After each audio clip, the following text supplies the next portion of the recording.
Welcome back to my channel, guys. I've got some bimbos here for you. Let's get into it. Do any other girls get offended when, like, ugly men try to approach you? I'm saying that with my full chest, yeah. Stop shaming women for wanting a life that you can't provide. Women are not gold diggers. They're all expensive. You just gotta find one within your budget. I'll tell you this, the more you spoil your wife, the more you cherish your girl, the more that you provide for her, the better your life will be. And What a dumb simp, man. Like, this is how retarded these men are. Have you heard of that phrase, happy wife, happy life? Well, that sentence is not complete. It should be happy wife, happy life for the woman, and a miserable husband. That's the complete saying. This man really thinks that providing for a ran-through woman is worth it. Why the fuck would I want to do that? How stupid can you be? Like, men like these are the fucking problem. I'm telling you, man. These dumbass motherfuckers. the more wealth that you will have. That's not just for me, that's biblical, son. That's biblical, son. Shut your fucking mouth, dummy. In biblical times, women were virgins, not whores. Okay? Women today don't have the most important thing that the man wants. Men don't want a woman that's been touched by other guys. Men don't want a wife that when you're walking with her on the street, another guy be like, oh, I fucked that guy's wife. Oh, that guy's wife was sucking my dick just a month ago. Like, how can you even have any respect for yourself? To wife somebody who has sucked other guys' dicks. Other guys' dicks have been inside her mouth. They've came inside her mouth. How can you even kiss that mouth? Are you fucking retarded? Like, I just think that most men, the majority of men, are just so fucking boring. You're so fucking boring. Shut the fuck up, bitch. Women are fucking boring. I can't even stand them just for fucking. After I fuck them, I want them to leave. Like, if I have a fuck buddy, I can't even stand them being around me.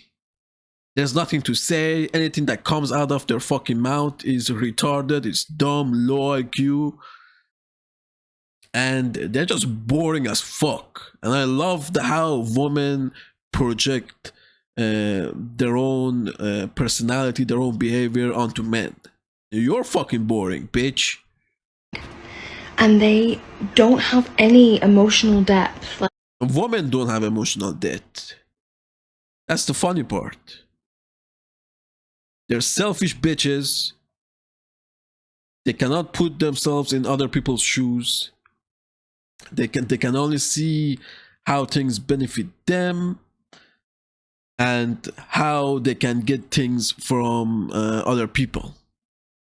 like nothing is going on, like, below that surface. They are so mundanely average and just boring. Yeah, just so boring. Like, speaking to most of them is just like speaking to a brick wall, you know? Because you're fucking boring. Probably because the shit that you say is just, it doesn't mean anything. So if the guy doesn't want to fuck you, he's not gonna give you any emotional reaction. Okay, then the only times that you get emotional reactions because those guys want to fuck you. You know, there's no emotional depth going on there. And I think that's why women struggle in so many relationships with men, because women have so much depth and so much to feel and think and give. And I think that's why most women do struggle in relationships with men, full stop, because they find it hard to connect with most men, because most men just don't have any depth at all, you know?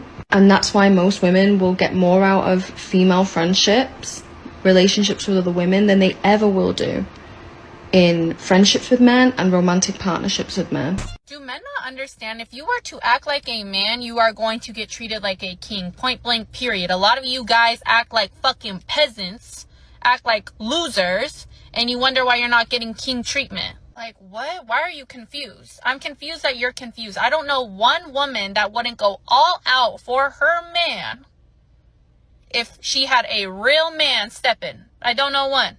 You act like a man. You protect, you provide. Oh, you protect and provide for a whore?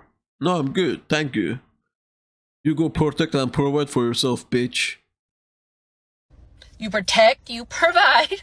You gotta do both because you can't have one without the other. And if you can't check off both of those boxes, guess what? You are not considered a real man. Real men. Yeah. A real man is somebody who woman can use. That's a real man. And somebody who doesn't have a backbone. Anytime, never let a woman define a real man for you guys. You know what a real man is inside. Okay, stick to that. You know how you feel. You know what you want to do. Do those things. And don't give a shit what these whores have to say. Protect and they provide. And I know a lot of you guys hate your gender roles. I know you feel like you deserve flowers. I know you feel like you deserve your car door being open and your freaking booty hole being licked and whatever the fuck. No, we don't expect any of this shit. Dummy. You're a dumb. Fuck else y'all on these days. What a demon, bro. What the fuck is that laugh, man? I swear this woman is a demon. These days. Look. But I don't know one woman. Look at those teeth, man. Oh my god. That wouldn't do the absolute most. Give the most to a man that is truly protecting and providing for her. The problem is you guys don't want to work. You guys want to go 50-50 and expect a woman to submit to you. And it's just not happening. It's just not. Right? You can barely protect because you guys are out of shape. Right? Protect from what, bitch? You're cops. We're not living in ancient times that I have to protect you from lions and bears. Are you fucking retarded? Right? Sitting on your ass all day, just drinking lean, smoking weed. No one's impressed. Guess what? For a woman to do the absolute most for you, she needs to be impressed. So, work on that, yeah? Or don't. Okay, bye. Look at that shit, man. Look at his teeth, man. This bitch is a demon, I swear to God. I just turned 28 years old and I've never had a boyfriend, so let's talk about it. So there are 5 main reasons why I think I've never had a boyfriend, and we're Remember, guys, when they say they never had a boyfriend, that doesn't mean they're virgins, okay? They've got fucked by random guys. Which is even, like, when they say, I never had a boyfriend, you just need to assume they're fucking whores.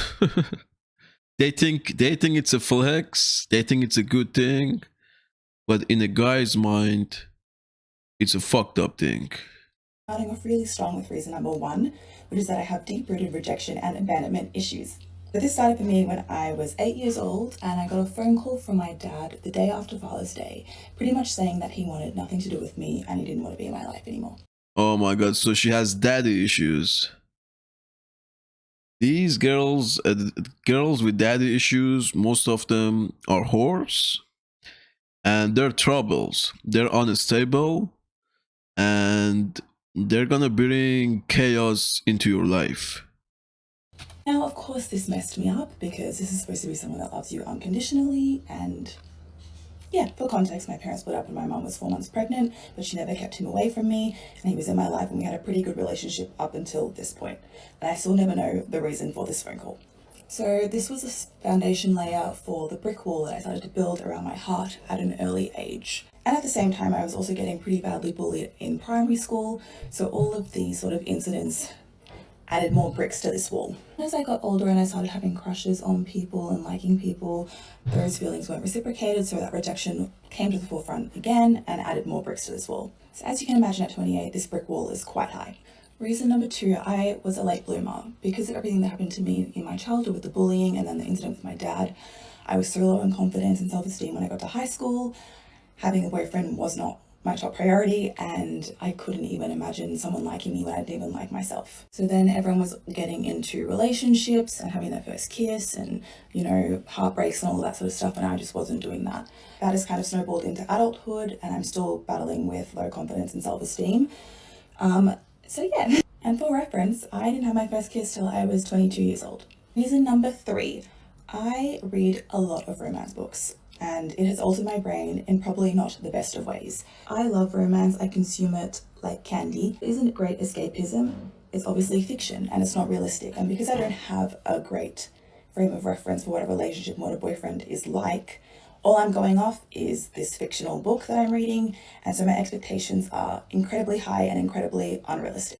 Most women are like this. Most women sit down and watch TV series, movies, reading these novels, and they all have these imaginary ideas about love, relationships. They get all these fictional ideas from the entertainment industry. So yeah, most of these women are delusional. While I never ever want to lower my standards and settle for anything that I don't deserve, I do realize that people are not perfect, and I'm far from perfect, so I can't be expecting my partner to be this majestical being that, you know, is only written about in books. Reason number 4, I don't like dating apps. I can 100% say for sure that I'm definitely a lot more shallow on dating apps than I would ever be in real life, because all I'm going off is what someone looks like and maybe if they're a little bit funny in their prompts. I feel like dating apps are so ingrained in Australian culture and it's just what everyone's on. But I feel so shallow on them, and I find it incredibly hard to talk to more than one person at a time, and I definitely know that most guys are talking to multiple people at the same time, and I just can't do it. I also find it really hard to get past the initial conversations on dating apps, because everyone is always swiping. Everyone is always seeing if there is someone else that's better. Instead of actually talking and connecting with the people that you're already matched with, we're swiping to see if we can find someone hotter, taller, you know, has a better job, because there could be someone better around the corner. Reason number 5, which I don't really like talking about too much, but I'm going to bring it up. The way I look and because of my height. Obviously, I am a black woman and I live in Melbourne, Australia. And as much as people don't want to admit it, Australia is quite racist. I'm also 6 foot tall. For those who've never met me in person, I am 6 foot tall. I'll be honest and say that I do have my bias, because I would prefer to date someone that is taller than me, and I know probably that a lot of guys are swiping no on me on apps because of my height and they don't want to date someone that's taller than them. But yeah, being a black woman in Australia is hard enough, and then add in the dating element and it's quite challenging. You see it a lot in like Love Island Australia, if you're watching that now, or if you've watched past seasons.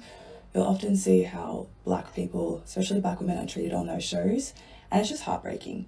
Like, they're often chosen last, they're often sent home early, they often either get coupled up with someone that doesn't want to be with them, or they're coupled up with someone that acts to like them to coast through the finals, and then they're left on their own by the end of the whole experience. I just feel like it is quite challenging, and a lot of people in Australia are not open to dating what they're not comfortable with and what they don't perceive to be the beauty standard, because I am so far from the beauty standard in Australia, it's not funny. Great, so yeah, that's some of the reasons why I think I'm still single. There are obviously a whole bunch more, but that would be like an hour video, and who has the time for that? But it's not all doom and gloom, because I have a lovely family dinner tonight for my birthday, and then I'm going out with some friends afterwards, so I got a good community around me, and I will find my special person someday. When that will be, I don't know. But yes, I do realize that I need to go to therapy as well. Alright, that's it for this episode, guys. Thanks for watching. I'll see you in the next one.